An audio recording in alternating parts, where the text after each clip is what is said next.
Hello दोस्तों, स्वागत है आपका इस वीडियो में। क्या आपको लगता है कि अगर आप बाल कटवाने जाएं और बाल जो है सही तरीके से ना काटे जाएं आपके हेयर ड्रेसर के द्वारा, या हेयर ट्रीटमेंट करवाने गए वो हेयर ट्रीटमेंट सही नहीं हुआ, तो क्या 2 करोड़ रुपए तक का कंपनसेशन भी मिल सकता है? तो आंसर है यस। नेशनल कंज्यूमर कमीशन ने अभी रिसेंटली एक केस में, एक मॉडल के केस में कंपनसेशन दिया 2 करोड़ रुपए का, जहां पर वो मॉडल जो थी आईटीसी मौर्या नाम के होटल में वहां पर जाती है, हेयर कट लेती है, हेयर ट्रीटमेंट करवाती है, बट वो जो सर्विसेज ली थी उन्होंने वो सही नहीं थी।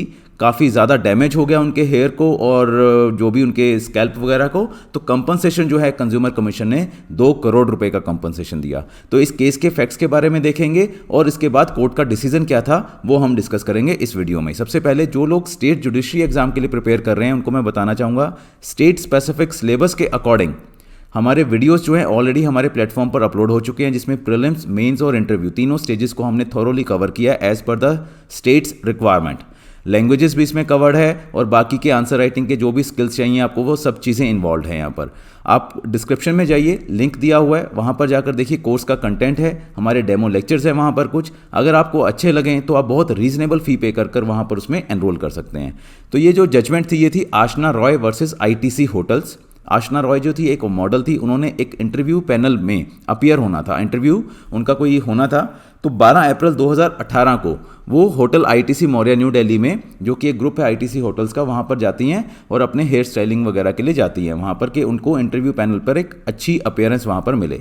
तो वहाँ पर जो भी हेयर ड्रेसर थे वहाँ पर वो जो रेगुलर हेयर ड्रेसर थे वो नहीं थे, कोई और हेयर ड्रेसर थे जिन्होंने उनका जो भी ये सर्विसेज की। कंप्लेनेंट को इतना सेटिस्फेक्शन नहीं था, फिर भी मैनेजर की जो एश्योरेंस थी उसके बेस पर उन्होंने जो भी वहाँ पर नए हेयर ड्रेसर थे उनसे सर्विसेज ली। बट जो उन्होंने इंस्ट्रक्शन दी थी कि हाँ जो भी उनको हेयर स्टाइलिंग चाहिए थी, लॉन्ग फ्लिक्स हेयर्स या जो भी 4 इंच के जो भी उन्होंने करवाना था, मुझे ज़्यादा नहीं आइडिया क्या होता है ये सब चीज़ें, बट जो भी उनको सर्विसेज या जो भी रिक्वायरमेंट थी डिज़ाइनिंग की वो उन्होंने उनको बता दी। बट बाद में उन्होंने देखा कि जो हेयर कट था वो बहुत ही गलत तरीके से हुआ, बिकॉज उनके हाई पावर्ड स्पेक्टिकल्स से वो यूज़ करती थी स्पेक्टिकल्स, तो इसकी वजह से वो बहुत अच्छे से मिरर में ड्यूरिंग द प्रोसेस देख नहीं सकी। और हेयर ड्रेसर भी उनको बार बार एश्योर करता रहा कि आप चिंता ना कीजिए, हम आपका लंदन हेयर कट करेंगे, कोई स्टाइल बनाएंगे लंदन हेयर कट का और आपको बहुत ही अच्छा वो स्टाइल लगेगा। बट बाद में जब उन्होंने देखा कि वो जो हेयर स्टाइलिंग की वो बिल्कुल ही ख़राब की, जो उनको चाहिए थी बिल्कुल उससे ऑपोजिट थी। सारे उनके बाल काट दिए गए, सिर्फ 4 इंच के बाल रह गए, जो कि उनके लिए काफ़ी ज़्यादा एक तरह से एम्बैरेसमेंट उनको लग रही थी कि उनको अब अपनी नॉर्मल लाइफ जो है वो लीड नहीं कर सकेंगी। ठीक है, इसके बाद जो भी उनके मैनेजर वगैरह थे उनको उन्होंने कंप्लेंट दी, बट उन्होंने कोई एक्शन नहीं लिया। उसके बाद बार बार उन्होंने जो भी अपोजिट पार्टी थी, जो भी होटल वाले थे, उन्होंने बोला कि हम आपका जो एक्सटेंशन वगैरह है हेयर्स का वो फ्री ऑफ कॉस्ट करवा देंगे, सो दैट आप इंटरव्यू में ठीक ढंग से अपेयर हो सकें। उन्होंने बोला कि हम आपका फ्यूचर में जो भी हेयर ट्रीटमेंट होगा वो भी करवाएंगे। तो डैमेज कंट्रोल के तौर पे उन्होंने उनको बुलाया 3 मई 2018 को, और वहाँ पर जो भी उनके इन हाउस हेयर ड्रेसर थे, विकी, अब नए एक हेयर ड्रेसर और इंट्रोड्यूस किए। तो उन्होंने बोला कि ये अब आपके स्कैल्प की जो भी ट्रेनिंग वगैरह है या जो भी उसकी कंडीशनिंग है वो करेंगे। बट वहाँ पर भी जो नए हेयर ड्रेसर थे उन्होंने भी उनके बालों को, उनके स्कैल्प को और डैमेज कर दिया by use of excess ammonia. तो उसकी वजह से काफ़ी इरिटेशन हुई, उनके बर्निंग वगैरह हो गई उनके स्कैल्प पे, तो बहुत ज़्यादा उनके इश्यूज़ हो गए।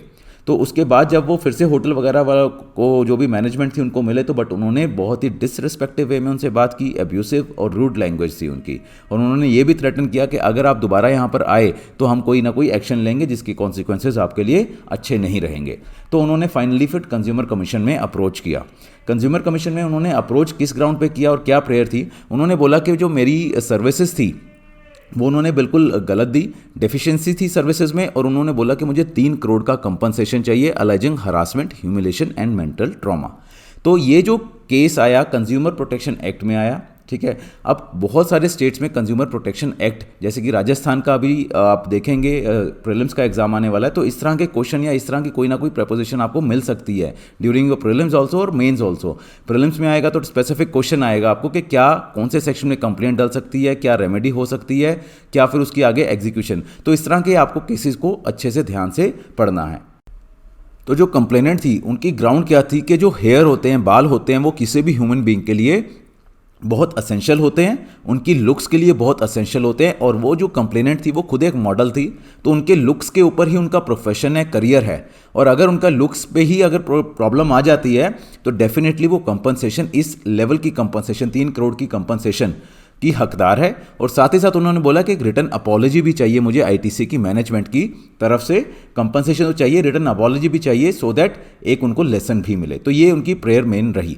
अब अपोजिट पार्टी जब आई, उन्होंने फिर से वही उसी तरह से नॉर्मल जो ग्राउंड्स होते हैं कि हाँ जी ये कंज्यूमर नहीं है और ये जुरिसडिक्शन नहीं है, 3 करोड़ का कंपनसेशन नहीं बनता, इन तरह की ground Lee.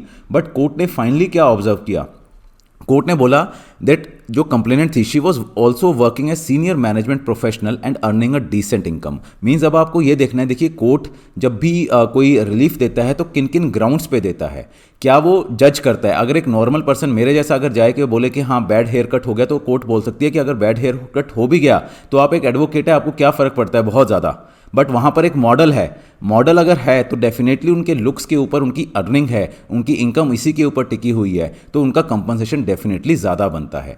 She underwent severe mental breakdown and trauma due to negligence of opposite party number 2 in cutting her hair and could not concentrate on job and finally she lost her job। तो आप भी अगर future में जाकर judicial officer बनते हैं तो इसी तरह से आपको इवेल्युएट करना है कि क्या ग्राउंड है, क्या फैक्ट्स हैं, और उसके ऊपर आपको रीजनिंग देनी है कि क्यों अब आप ये रिलीफ दे रहे हो। इस केस में कोर्ट जो है हो सकता था 1 लाख रुपए कंपनसेशन भी दे सकता था, बट 2 करोड़ दिया।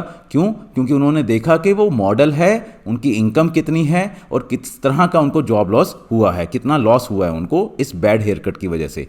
This apart from the opposite party is also guilty of medical negligence. तो मेडिकल नेग्लिजेंस भी यहां पर आया। कंज्यूमर प्रोटेक्शन एक्ट में मेडिकल नेग्लिजेंस के लिए भी प्रोविजन है, वहाँ पर भी लोगों को रेमेडी मिलेगी अगर कहीं डॉक्टर या कोई भी ऐसा मेडिकल प्रैक्टिशनर कहीं नेग्लिजेंस करता है और उसकी वजह से जो भी उनके पेशेंट थे उनको लॉस होता है किसी भी तरह का। Her scalp was burnt and still there is allergy and itching due to fault of the staff. For the aforesaid discussion, the complaint is allowed partly and we are of the considered view that it would meet the end of justice in case the complainant is granted compensation of rupees 2 crore. Hence, we direct the opposite party number 2 to pay a compensation within 8 weeks from the date of receipt of a copy of the order. तो 2 करोड़ रुपए का compensation जो था court ने वहाँ पर allow किया। तो ये ऑब्जर्वेशन थी, इस तरह से रीजनिंग दी गई। तो ये सब चीज़ें आपको आंसर राइटिंग के लिए भी सीखनी है।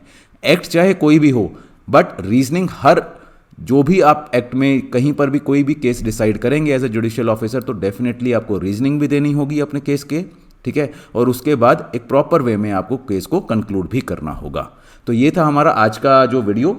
आपको अगर कोई भी और किसी तरह की कोई क्वेरी है तो आप हमें कमेंट सेक्शन में लिखकर भेज सकते हैं, ठीक है। अगर आप मुझसे जुड़ना चाहें तो टेलीग्राम चैनल का मेरा लिंक है, आप इसमें जुड़ सकते हैं। जुडिशरी से रिलेटेड जो भी अपडेट्स होते हैं वो मैं यहाँ पर शेयर करता हूँ। Thank you and all the best.